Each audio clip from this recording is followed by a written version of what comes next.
The clock on the mantel ticked steadily, each second marking the passage of another day in our seemingly perfect life.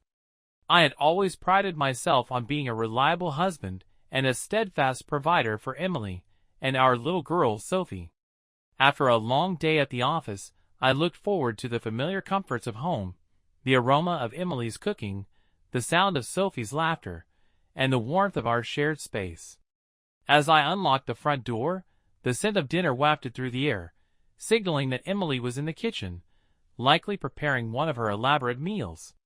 Sophie was probably still at school, excited to recount her day to me. I could almost hear her chatter, filling the house with youthful energy.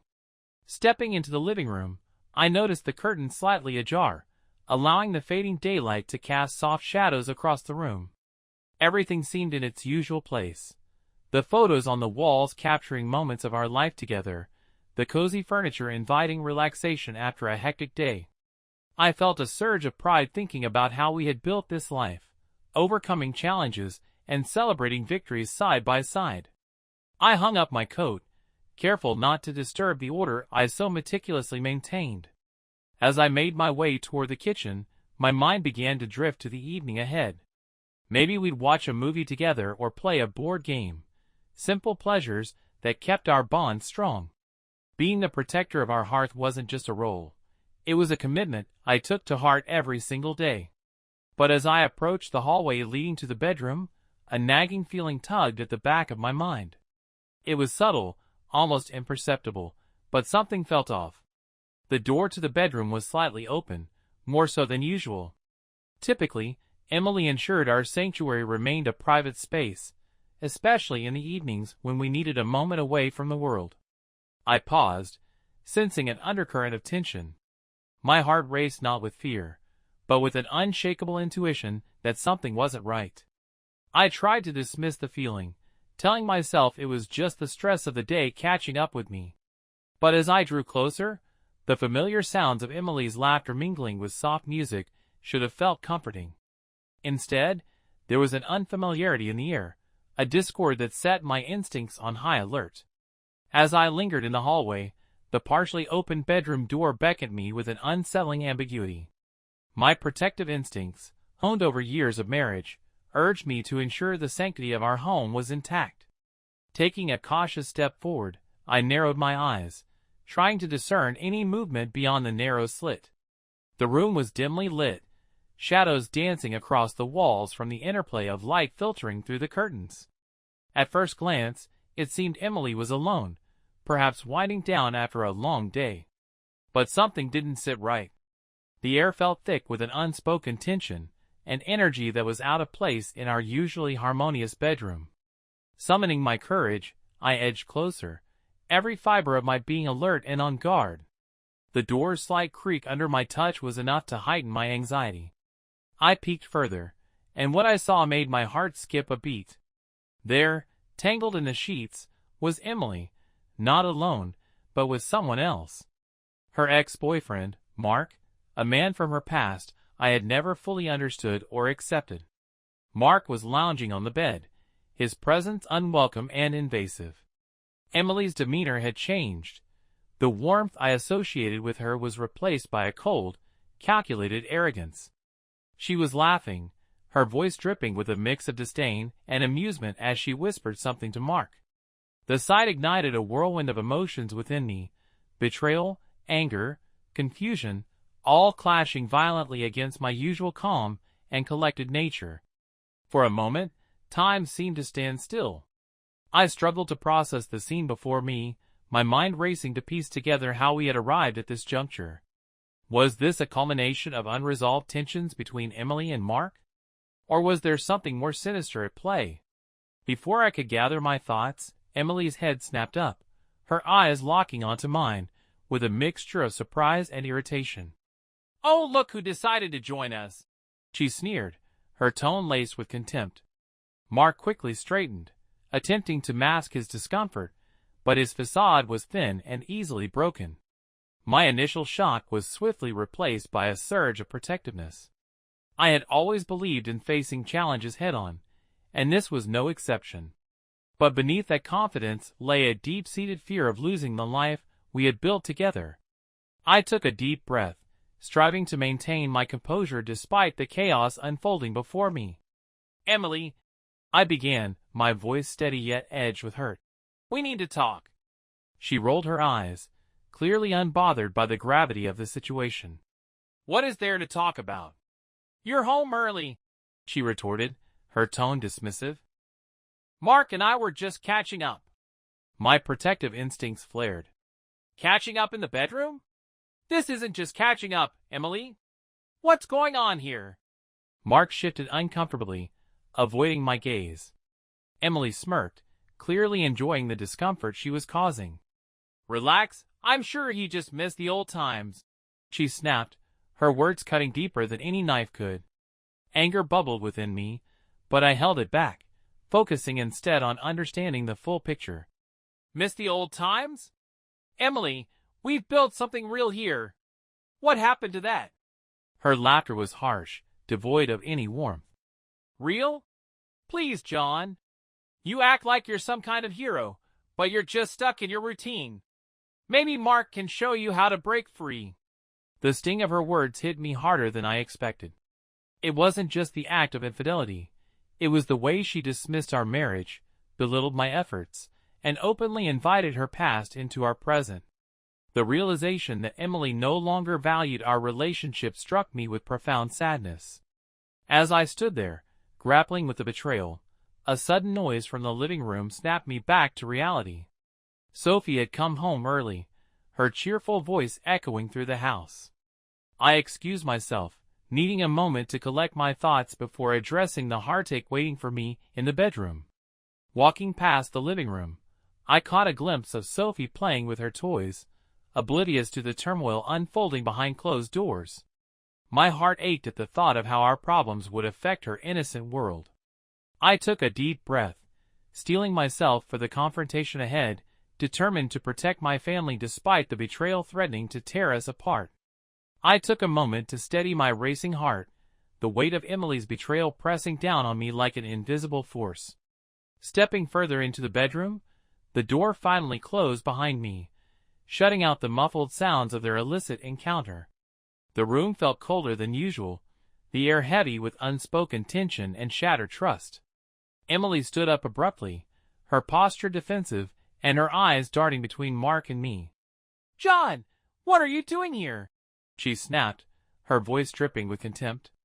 Her usual warmth was nowhere to be found, replaced by a hardened exterior that I had never seen before. Mark, sensing the shift in atmosphere, straightened himself and attempted to offer a strained smile. "John, man, it's not what it looks like," he began, his tone trying to bridge the growing chasm between us, but failing miserably. I clenched my fists, fighting the urge to lash out. "Not what it looks like," I echoed, my voice steady but laced with pain. "Isn't it exactly what it looks like, Emily?" she scoffed, crossing her arms over her chest. "Oh, please. You're being paranoid. Mark and I were just talking. There's nothing going on." "Talking?" I raised an eyebrow, struggling to find any semblance of truth in her words. The sight of them together, the lingering touches, and the way she had dismissed my presence spoke volumes. "Don't lie to me, Emily. I deserve the truth." Mark shifted uncomfortably, his eyes avoiding mine. "John, I think it's best if you leave us alone right now. We'll talk later." Before I could respond, Emily took a step closer, her gaze hardening. "You always think you're the hero, don't you? The perfect husband, the protector of the family hearth. But sometimes you need to let go to embrace change." Her words struck a nerve, igniting a whirlwind of emotions within me. Anger, hurt, confusion, all mingled into a storm that threatened to consume my composure. "Embrace change?" I repeated, my voice rising. "Is this your idea of change? Cheating behind my back?" She rolled her eyes, dismissing my accusation with a wave of her hand. "You never satisfy me, John. Always so focused on work, on being the provider. Maybe Mark can actually make me happy for once." The room seemed to close in around me, the walls echoing with the remnants of our crumbling relationship. I had always believed that our love was unbreakable, that our bond could withstand any storm. But now, faced with Emily's blatant disregard for our vows, I couldn't help but question everything. A sudden noise from the hallway made me jump, momentarily diverting my attention. It was Sophie, her innocent laughter filtering through the slightly ajar door, oblivious to the turmoil behind it. My heart ached at the thought of how our fractured relationship would impact her, her pure and untainted view of the world now tainted by our discord. Taking a deep breath, I forced myself to regain control. "Emily, we need to figure this out. For Sophie, for our family. Don't let this destroy everything we've built." Her expression softened for a split second, a flicker of vulnerability crossing her features. But it was quickly replaced by a mask of indifference. "Our family? You talk about our family like it's a precious relic you need to protect, but you're too blind to see what's right in front of you." Before I could respond, Mark took a step forward, his presence in the room now undeniable. "Look, John, I don't want to fight. But Emily and I have history, and things have changed. Maybe it's time you accept that." The finality in his words left no room for negotiation.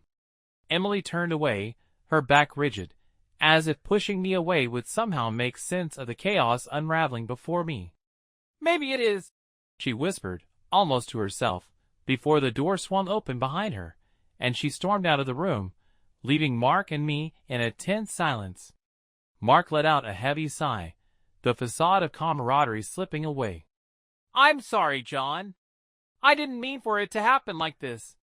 I shook my head, my mind reeling with the implications of their actions. "It's not just about you and Emily. It's about our family, our life together. How do you expect me to move forward after this?" He looked genuinely remorseful, but the damage had been done. "I don't know, man. Maybe you need some time to think things through." As he turned to leave, I stood alone in the dimly lit room, the echoes of our shattered marriage reverberating through every corner. The man I had once considered a friend had become an unwelcome specter in our home, and Emily, the woman I had vowed to love and cherish, had betrayed the very foundation of our union. Sitting down on the edge of the bed, I felt the enormity of the situation settle over me like a heavy blanket. Anger gave way to sadness, and sadness to a profound sense of loss. How had we reached this point? What had gone wrong in a marriage I had believed was built to last? As the night stretched on, I grappled with a torrent of emotions, each one threatening to pull me deeper into despair. But beneath the turmoil, a flicker of determination began to take root. I couldn't let this betrayal define me or dismantle the life I had worked so hard to create. For Sophie, for our family, I had to find a way to navigate through this darkness and reclaim the happiness we once shared. The days following the confrontation in our bedroom were a blur of tension and unspoken words. I tried to maintain a semblance of normalcy for Sophie's sake, ensuring that her world remained as stable as possible despite the chaos brewing beneath the surface. Each morning, I woke up with a heavy heart, the weight of Emily's betrayal pressing down on me like an invisible shroud. Emily's behavior had become increasingly erratic. She would often dismiss my attempts at conversation with sharp remarks and cold indifference. Her once warm smiles were now rare, replaced by sneers and sarcastic comments that stung more than any physical blow could.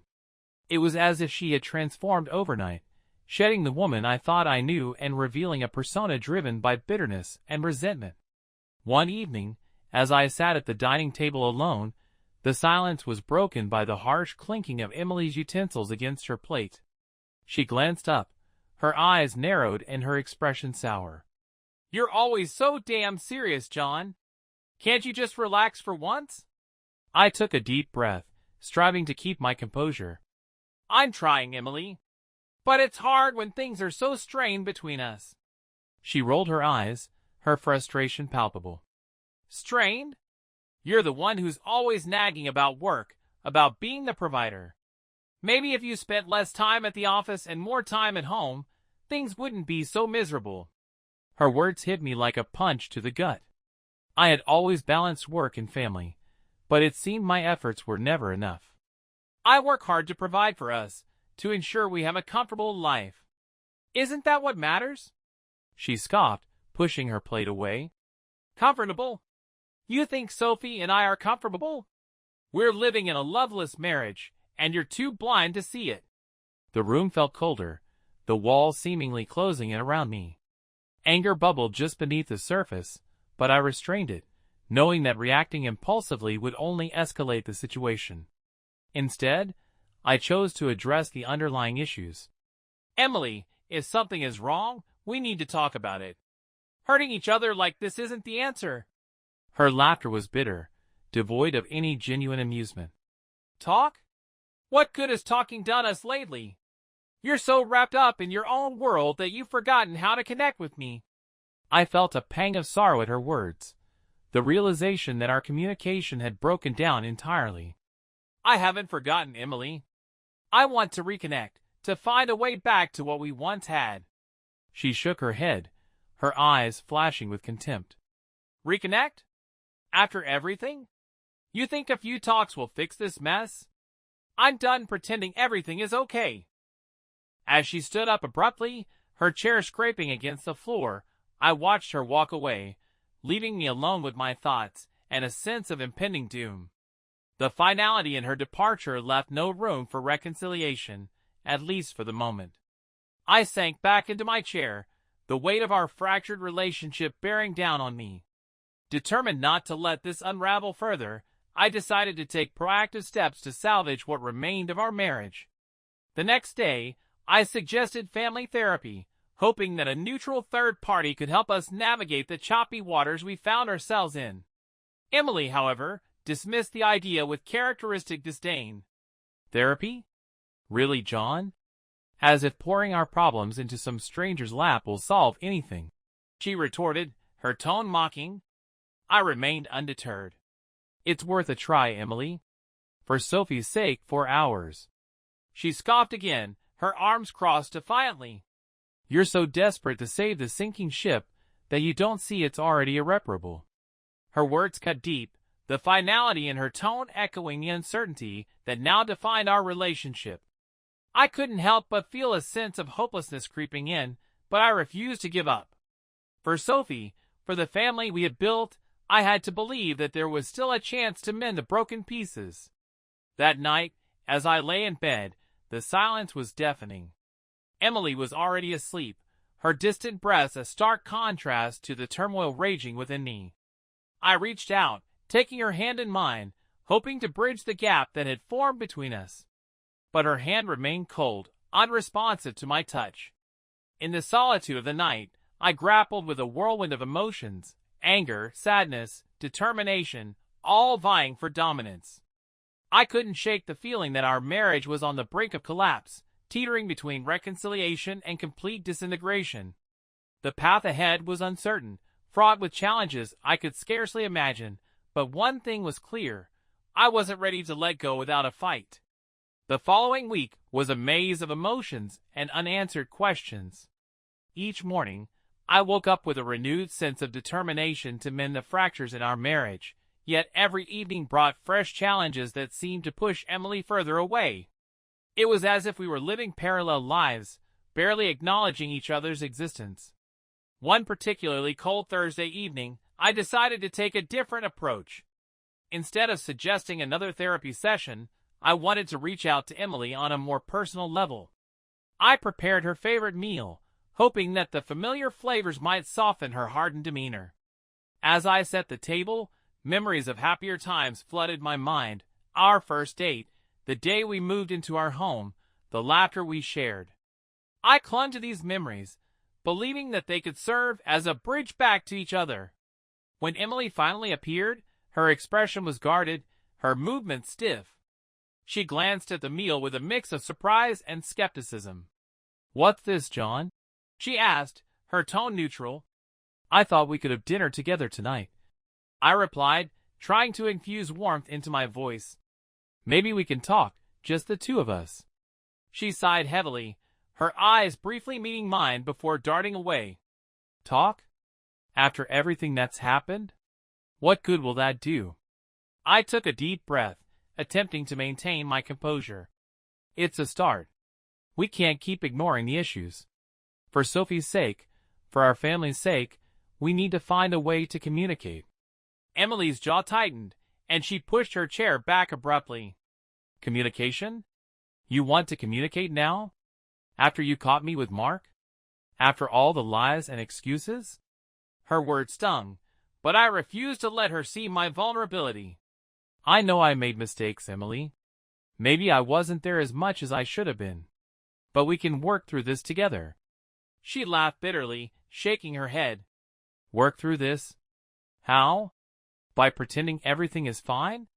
By forcing fake smiles and empty conversations? Before I could respond, the doorbell rang, breaking the tension that had built up between us. I excused myself, heading to the front door to see who it was.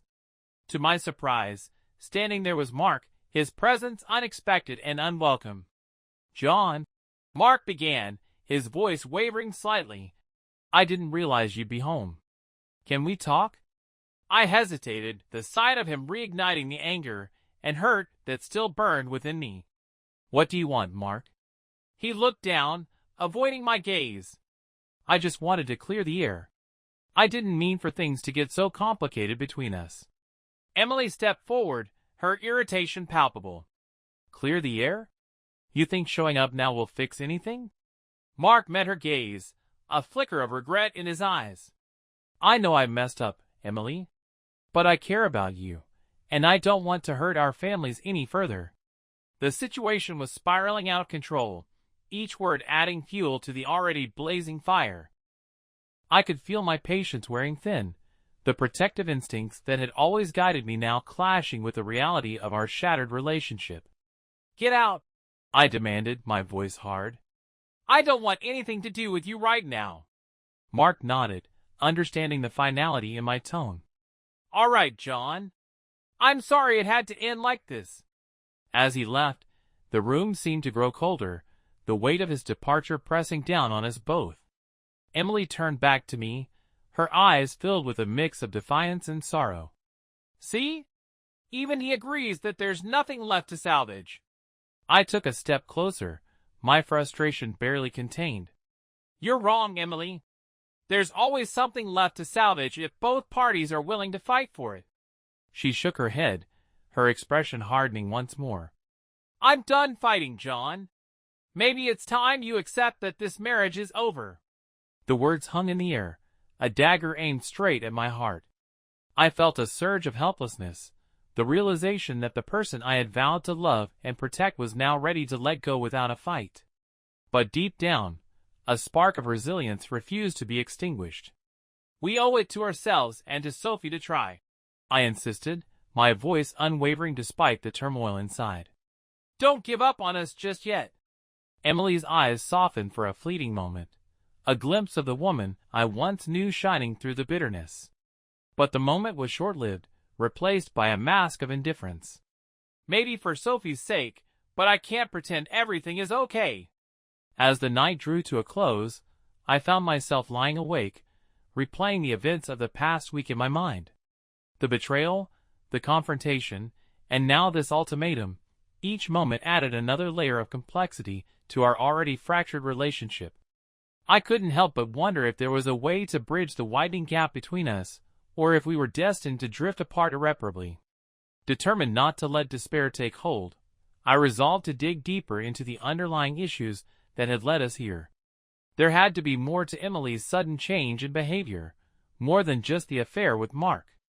Perhaps uncovering these hidden truths was the key to healing the wounds that had torn our marriage apart. The days that followed Mark's unexpected visit were a whirlwind of emotions and unanswered questions. The tension in our home was palpable, with every interaction laced with underlying hostility and unresolved grievances.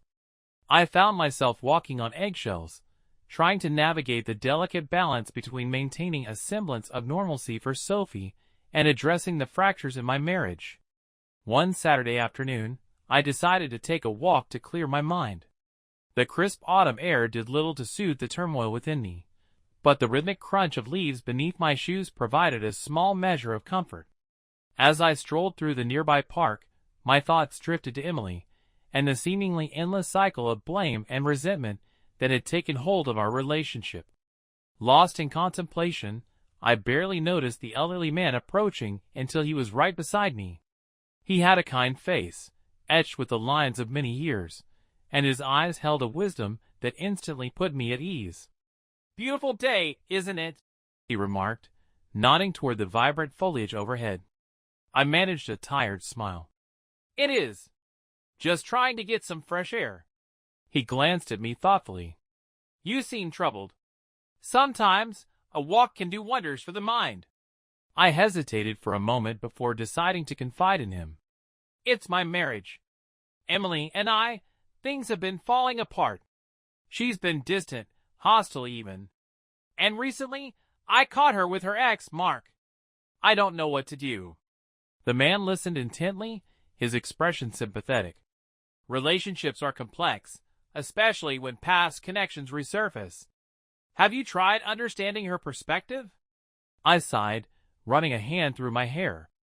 "I've tried, but all she does is lie and push me away. It's like she's intentionally trying to hurt me." He nodded slowly.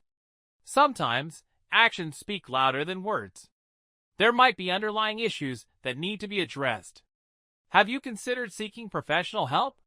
Before I could respond, he reached into his pocket and handed me a small, worn notebook. "This helped me during a difficult time. It might offer some clarity."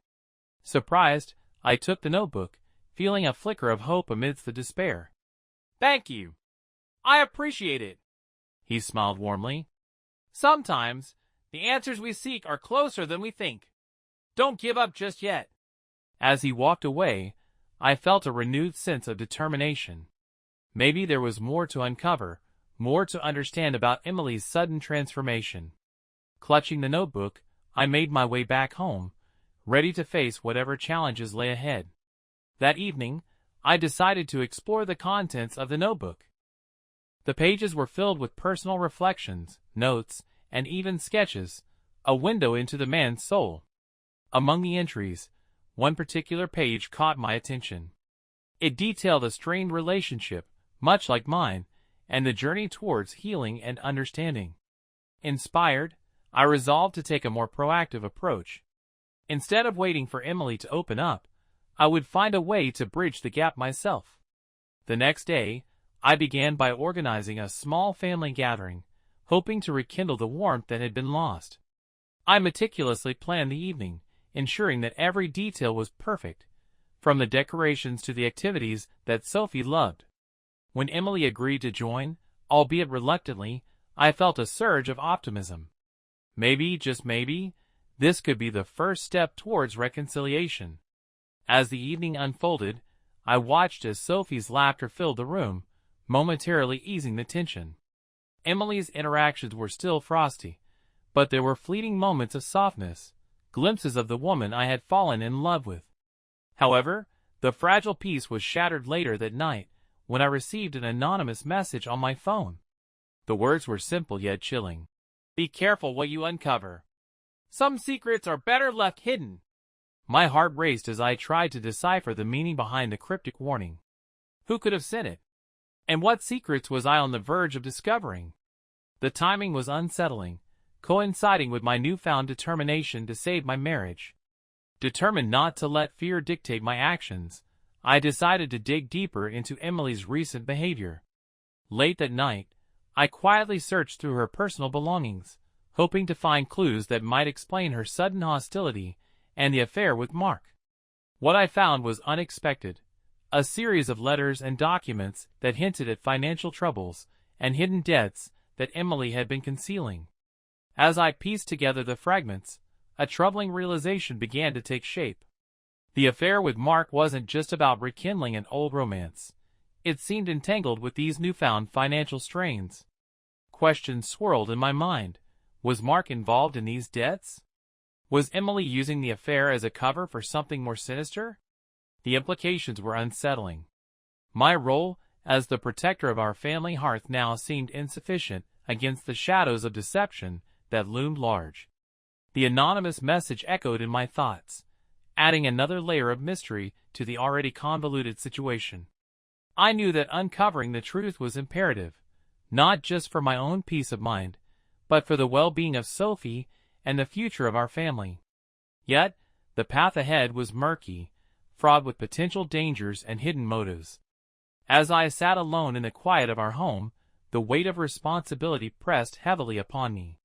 I was determined to navigate this labyrinth of secrets, but the question remained: how deep did the deception run, and what was the true cost of unveiling the hidden agenda behind Emily's betrayal? The anonymous warning gnawed at the edges of my mind, a persistent echo that refused to be silenced. Be careful what you uncover. Some secrets are better left hidden. The words replayed in my thoughts, each repetition deepening the sense of foreboding that had settled over me. Determined not to let fear dictate my actions, I pressed on, convinced that uncovering the truth was the only path forward. That evening, I decided to confront Emily about the financial documents I had discovered. As I approached the bedroom, the door was firmly closed, a stark contrast to the openness that had once symbolized our trust. Taking a deep breath, I knocked gently before entering. "Emily, we need to talk," I began, trying to keep my voice calm despite the turmoil swirling within me. She looked up from where she was sitting, her expression guarded. "What is there to talk about, John? If you're here to accuse me of something, you won't get anything but lies." Her defensive stance only fueled my determination. "It's not about accusations. I found these documents," I said, holding up a folder filled with bills, loan statements, and bank statements. "Why haven't you mentioned any financial troubles before?" Emily's eyes flashed with irritation, her demeanor shifting to one of outright hostility. "Oh, so now you're digging into my personal affairs? Maybe if you weren't so obsessed with being the perfect provider, I wouldn't have to hide things." Her words stung, cutting deeper than any physical blow. I had always believed that my dedication to our family's financial stability was a cornerstone of our relationship. To hear her dismiss it so casually was both surprising and hurtful. "Emily, we're supposed to be partners. Hiding debts doesn't solve anything.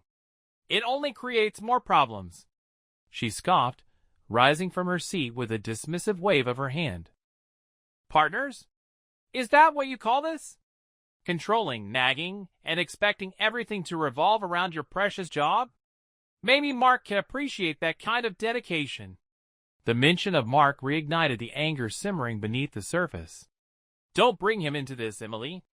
You're using him as a pawn to manipulate me." Her laughter was bitter, devoid of any genuine amusement. "Manipulate you? Please, John. You're the one who's been manipulating our lives, turning them into a never-ending cycle of work and responsibilities. Maybe it's time someone showed you what real life feels like." Before I could respond, the doorbell rang, slicing through the tension like a knife. I glanced at my watch, wondering who it could be at this hour.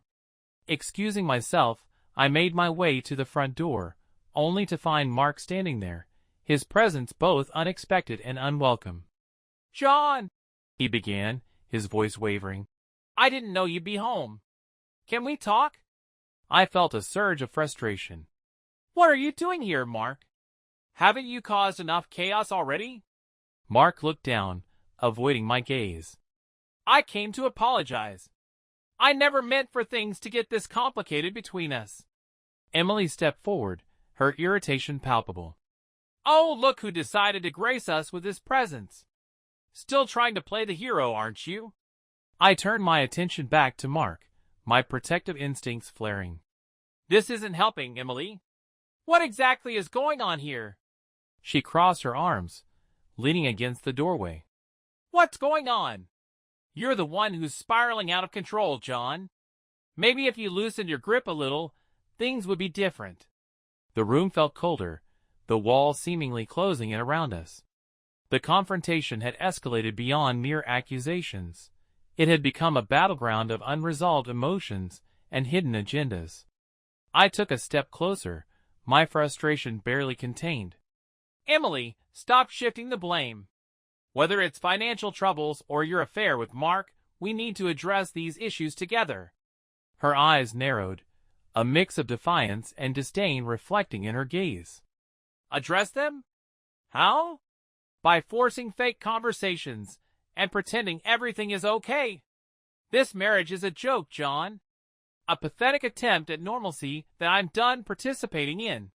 Before I could respond, Mark interjected, his voice tense. Enough, Emily. This isn't the time or place for this.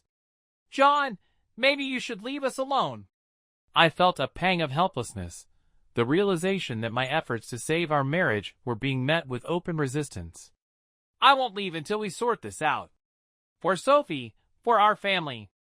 Emily shook her head, her expression hardening. Our family?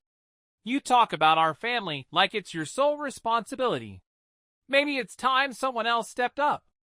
The finality in her words left no room for negotiation. I could feel the weight of our fractured relationship bearing down on me, each breath a reminder of the distance that had grown between us.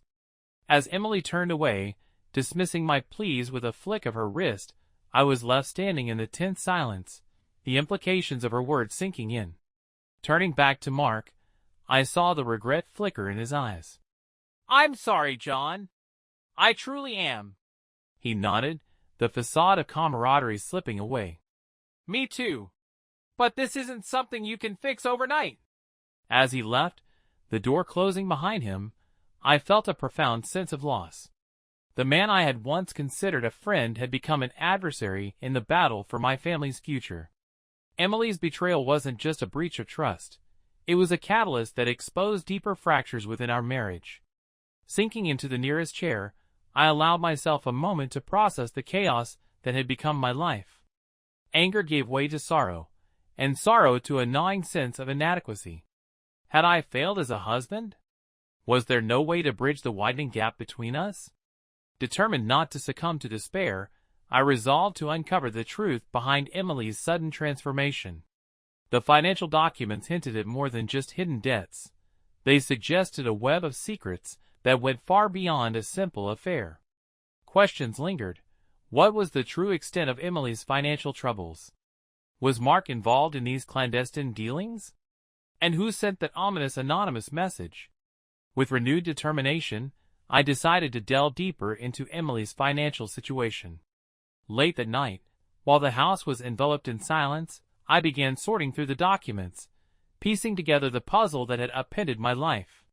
Hidden bank accounts, suspicious transactions, and references to offshore investments painted a picture of financial desperation that Emily had kept meticulously concealed. As I delved further, a shocking revelation emerged. Emily had been siphoning money into accounts tied to Mark. The extent of the deception was staggering. It wasn't just about rekindling an old romance. It was about securing a financial lifeline that I had been oblivious to. The affair was a cover, a distraction from the mounting debts that threatened to engulf our family. The implications were chilling. Mark wasn't just an ex-lover. He was a key player in the intricate web of financial deceit. The anonymous warning now made a horrifying kind of sense. Be careful what you uncover. Some secrets are better left hidden. The stakes were higher than I had ever imagined, and the path to the truth was fraught with danger. As dawn broke, casting a pale light through the curtains, I sat amidst the chaos of documents, grappling with the enormity of what I had discovered. Emily's betrayal was not just personal. It was intertwined with a deeper, more sinister agenda that threatened to tear our family apart completely.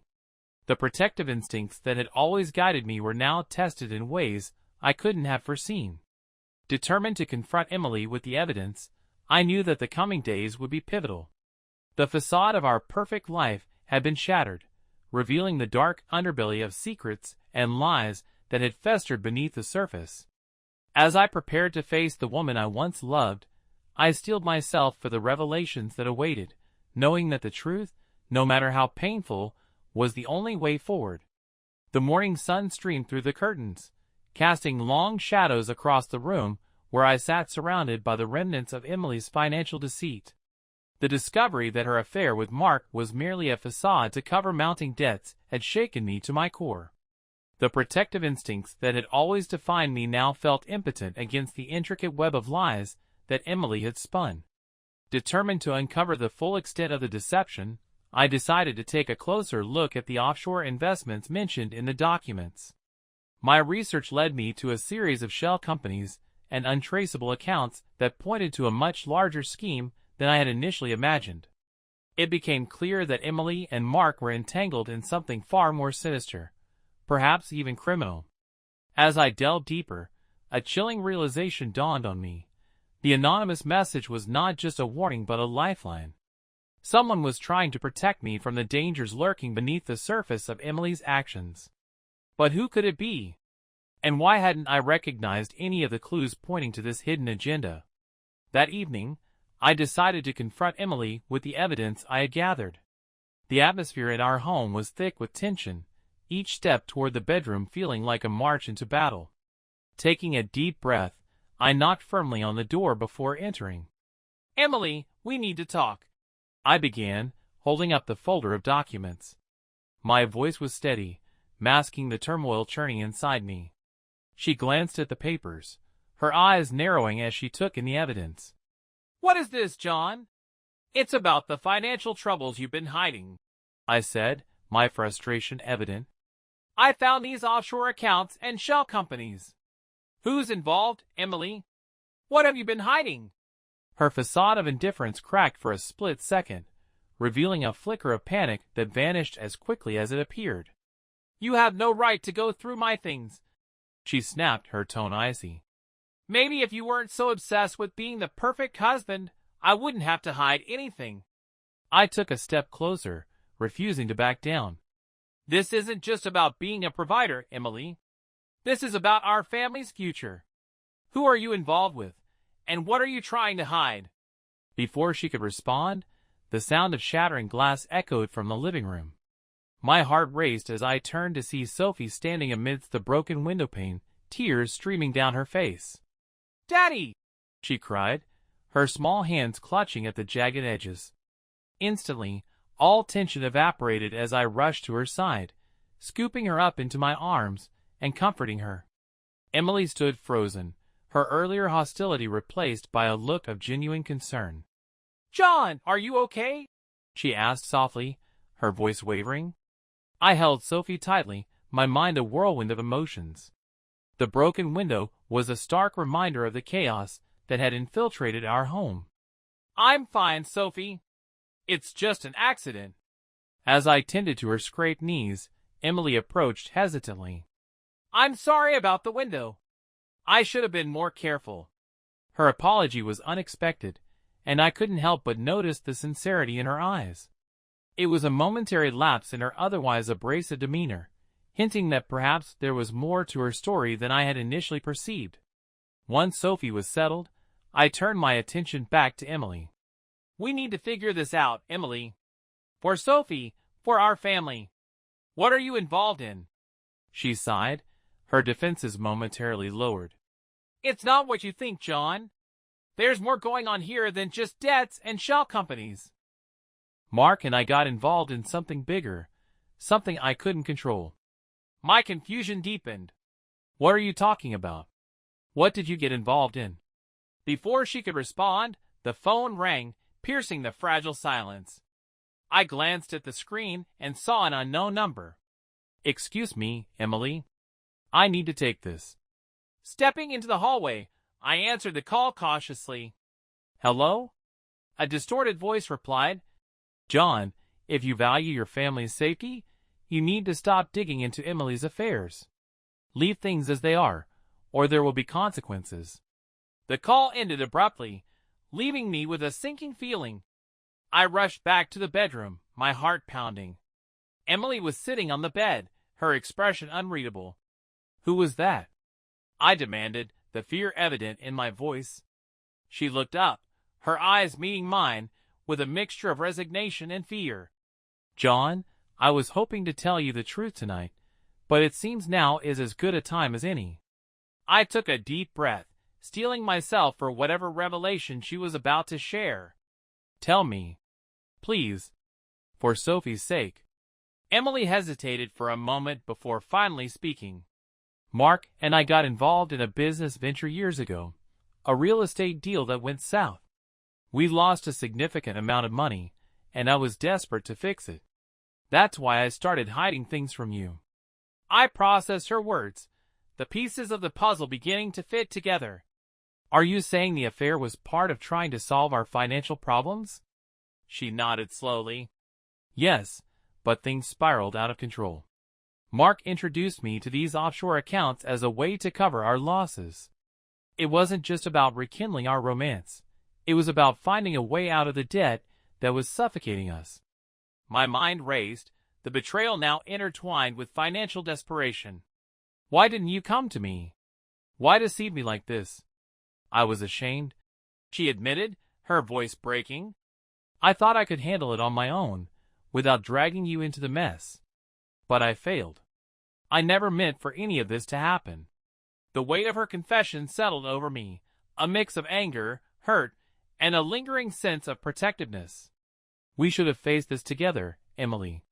We could have found a way to fix it without tearing our family apart." Tears welled in her eyes as she reached out to touch my arm. "I know. I'm sorry, John. I truly am. I never wanted to hurt you or Sophie." Before I could respond, the sound of sirens wailed in the distance, growing louder by the second. The realization hit me like a ton of bricks. Our financial troubles had attracted unwanted attention, and now our family's safety was at stake. "What's happening?"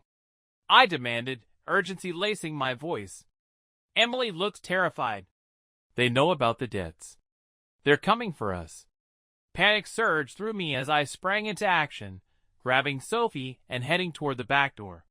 "We need to leave, now." As we hurried out of the house, the gravity of our situation became painfully clear. The protective instincts that had always guided me were now put to the ultimate test. I had to ensure the safety of my family, even if it meant making unimaginable sacrifices.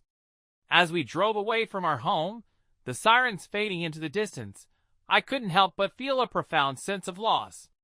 The life I had fought so hard to protect was crumbling, not just because of Emily's betrayal, but because of the desperation that had driven her to such lengths. In the rearview mirror, I caught a glimpse of our house, the symbol of our fractured foundations.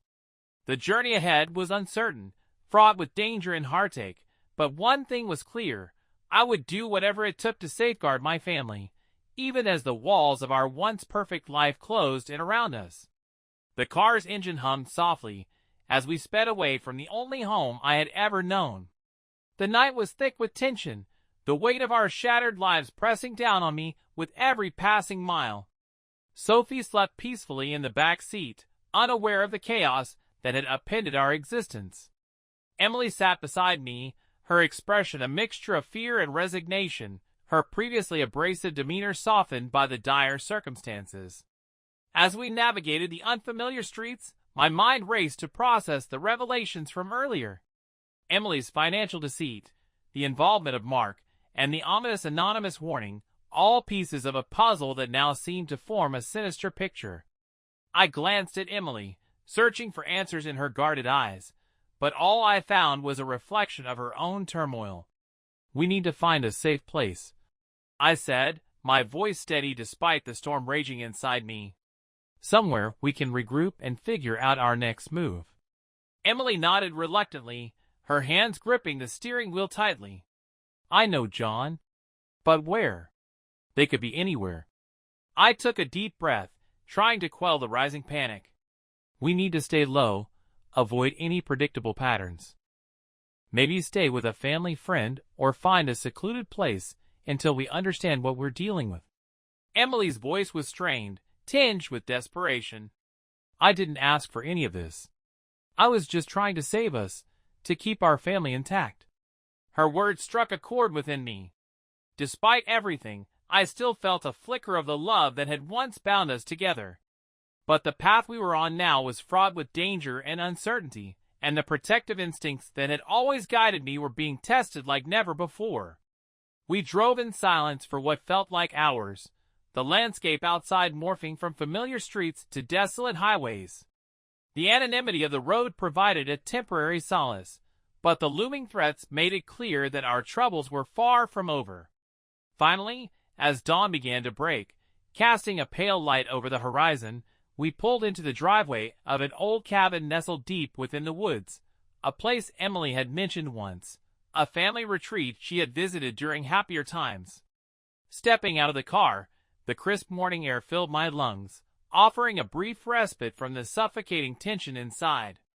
The cabin stood silent and unassuming, surrounded by towering trees that whispered secrets in the breeze. It was the perfect hideaway, isolated from prying eyes and potential threats. As we settled in, I took stock of our situation. The financial documents, the offshore accounts, and the anonymous message all pointed to a web of deceit that extended far beyond our immediate problems.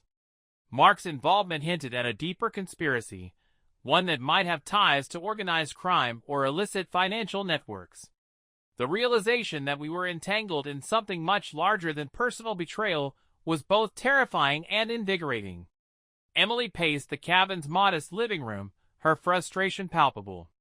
"I can't believe I let things get this out of hand," she muttered, her voice tinged with self-loathing. "I thought I could handle it, but now look where we are." I approached her, placing a reassuring hand on her shoulder. "We'll get through this, Emily. Together.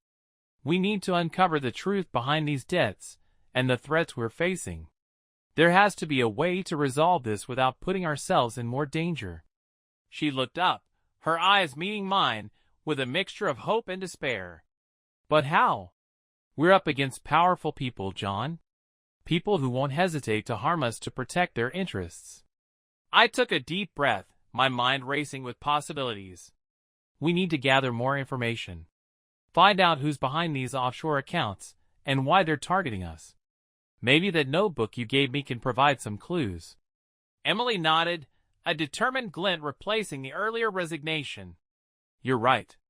I need to retrace my steps, figure out who I was dealing with and why. Maybe there's something I missed that can help us." As the day progressed, we pored over the documents, cross-referencing names, transactions, and locations.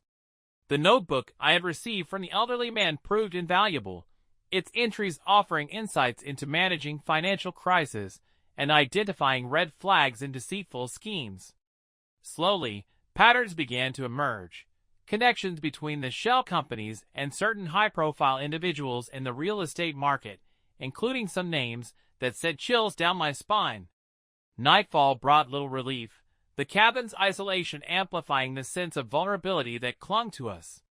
As we delved deeper, the truth became increasingly elusive, guarded by layers of complexity and obfuscation. It was clear that Emily's involvement with Mark was just the tip of the iceberg, a surface-level manifestation of a much darker undercurrent. Exhausted but undeterred, we decided to take a break, the weight of our discoveries pressing heavily on our shoulders. Sitting by the fireplace, the flickering flames casting dancing shadows on the walls, I reached out to hold Emily's hand, a gesture of solidarity amidst the chaos. "We need to reach out for help," I said softly. "There must be someone we can trust, someone with the expertise to navigate this tangled web." She glanced at me, her eyes reflecting a mix of fear and gratitude.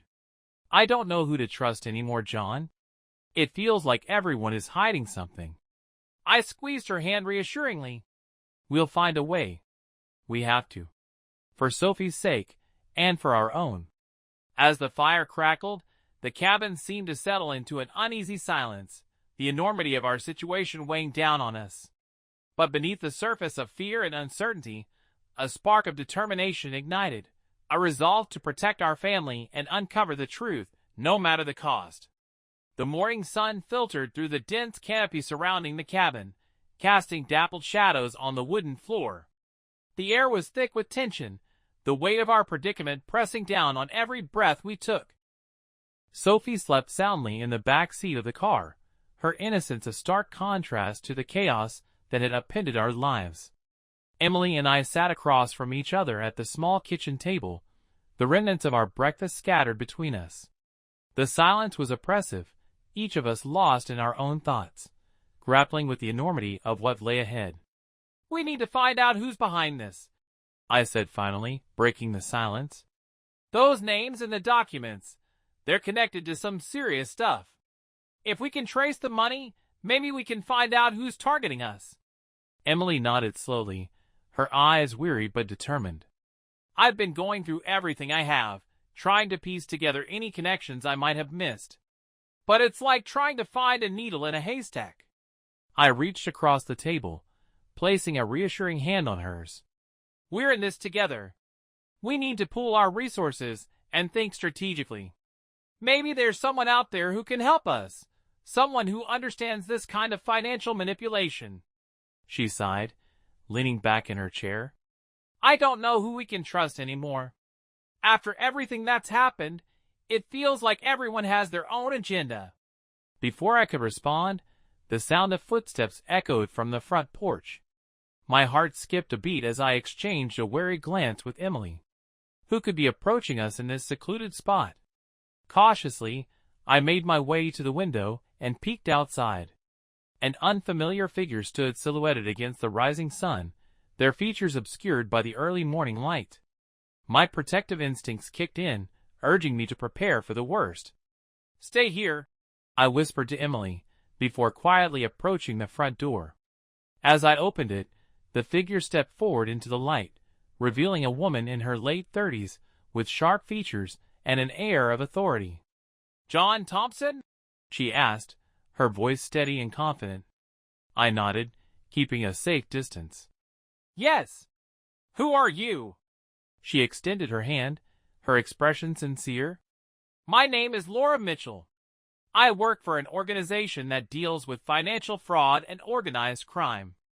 I've been tracking the activities of the individuals connected to those offshore accounts you found. Emily looked up from the table, her eyes narrowing with suspicion. How do we know we can trust you? Laura met her gaze steadily. I understand your hesitation, but I assure you, I'm here to help. The people behind these schemes are dangerous, and they won't hesitate to eliminate anyone who gets in their way. I've seen what they're capable of, and I believe you two are in over your heads. I felt a mixture of relief and apprehension. What do you need from us? She took a step closer, her demeanor professional yet empathetic. First, I need full access to the documents you've gathered. Everything you've found so far can help us build a case against them. Second, we need to ensure your safety. These people are ruthless, and they won't stop until they've achieved their goals. Emily hesitated for a moment before nodding. All right. We'll cooperate, but we need guarantees that we won't be harmed. Laura smiled reassuringly. That's why I'm here. We have protocols in place to protect our clients, but you must be prepared to act quickly and decisively. Time is of the essence. As I handed over the folder, a sense of hope began to flicker within me. Perhaps this was the break we needed to escape the nightmare we'd been thrust into. But the underlying fear remained, fear of the unknown, of the dangers that still lurked in the shadows. Thank you, Laura, I said, my voice filled with gratitude. We appreciate your help. She gave a nod before turning to leave, her presence a beacon of possibility in our dire situation.